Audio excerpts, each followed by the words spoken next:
Hello guys, welcome to our YouTube channel nursing education counter, जिसमें हम आज जानेंगे कि जो भी एनएम का वैकेंसी आने वाला है, भर्ती आने वाला है, उसमें 2025 के द्वारा क्या नया नियमावली को लाया गया है। जिसमें सबसे पहले हम जानेंगे कि इसमें देखिए भारत संविधान के अनुच्छेद 309 के थ्रू जो था वो उपयुक्त के अधीन प्रदत्त शक्तियों के का प्रयोग करते हुए बिहार राज्यपाल मतलब कि ये जो भर्ती आएगा वह 309 के अनुच्छेद के अनुसार आएगा। जिसमें संक्षिप्त नाम और विस्तार, इसमें संक्षिप्त नाम और विस्तार क्या क्या दिया गया है। जिसमें सबसे पहले यह नियमावली जो था बिहार महिला स्वास्थ्य मतलब एनएम जो मिडवाइफरी है उसमें 2025 के नियमावली से ये कही जाएगी, ठीक है। उसके बाद फिर सेकंड बोल रहा है इसमें जो 2018 का जो पहले का नियमावली था वो उसको हटा दिया गया है। 24 के जो नियमावली आया था दोबारा से उसको हटा दिया गया है और पुनः से इसको फिर से एग्ज़ाम बेसिस किया गया है।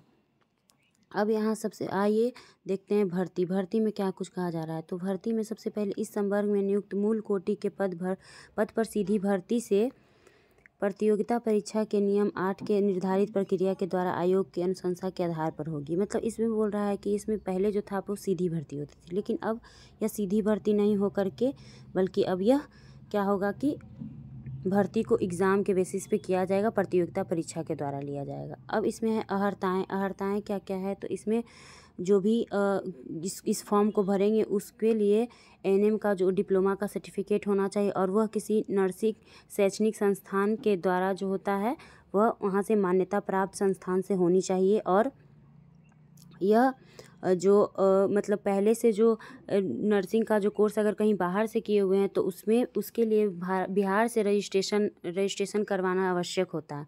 उसके बाद अब हम जानेंगे यहाँ के भर्ती का उम्र सीमा क्या है। तो उम्र सीमा हम जानेंगे कि 21 वर्ष है, ठीक है। 21 वर्ष से हम स्टार्ट कर सकते हैं और यह निश्चित कोई इसका समय सीमा नहीं किया गया है।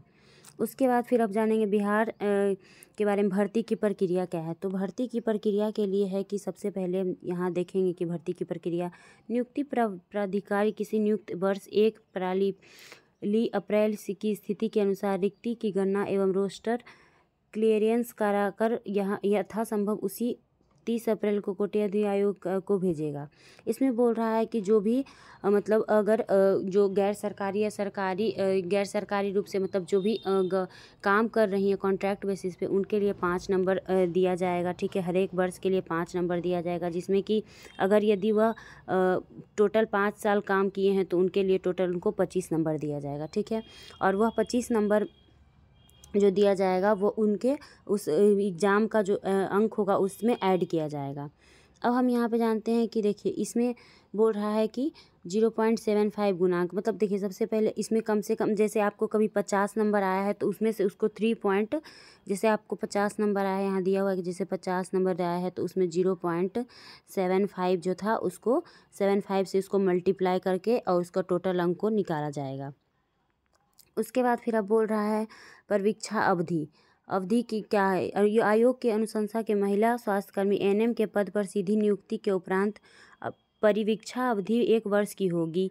उसके बाद फिर बोल रहा है संपुष्टि परिवीक्षा अवधि संतोषजनक पूर्ण करने निर्धारित प्रारंभिक प्रशिक्षण पूर्ण करने निर्धारित विभागीय परीक्षा के सभी पत्रों के उत्तीर्ण होने के एवं समय समय पर विभाग द्वारा निर्धारित अन्य सेवा। आप देखिए ये सब गाइस ये सब आप खुद से पढ़ लीजिएगा पीडीएफ में। उसके बाद फिर है इसमें कि ये सब देखिए ये सब आप पढ़ सकते हैं खुद से। उसके बाद सबसे लास्ट हम चलेंगे कि क्या क्या है। तो सबसे पहले यहाँ पे अब यहाँ बोल रहा है कि अगर आप ज्वाइन कर लेते हैं, अगर आपको जॉब हो जाता है तो आप किस किस पोस्ट पे जो था आपको मतलब ये प्रमोशन मिलेगा। तो सबसे पहले आपको महिला अगर आप एनएम है तो उसके बाद आप वरीय महिला स्वास्थ्य कार्यकर्ता बन सकते हैं। उसके बाद आप एक महिला स्वास्थ्य कार्यकर्ता पर्यवेक्षक बन सकते हैं। देखिए आपको बता दें कि यहाँ पे देखिए पहले आप लेडी हेल्थ वर्कर थे, अब आपको यहाँ पे सीनियर लेडी हेल्थ वर्कर बनेंगी, फिर लेडी हेल्थ वर्कर सुपरवाइज़र बनेंगी। इस तरीके से आपको जो पोस्ट है उसको बढ़ा दिया जाएगा।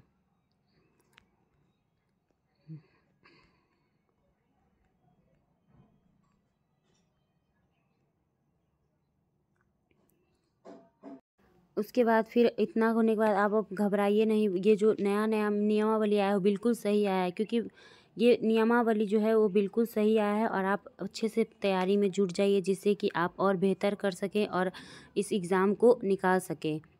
इससे और अधिक सूचना जानने के लिए प्लीज़ लाइक करें, सब्सक्राइब करें हमारे चैनल को और बने रहें इसी इन्फॉर्मेटिव वीडियो पाने के लिए।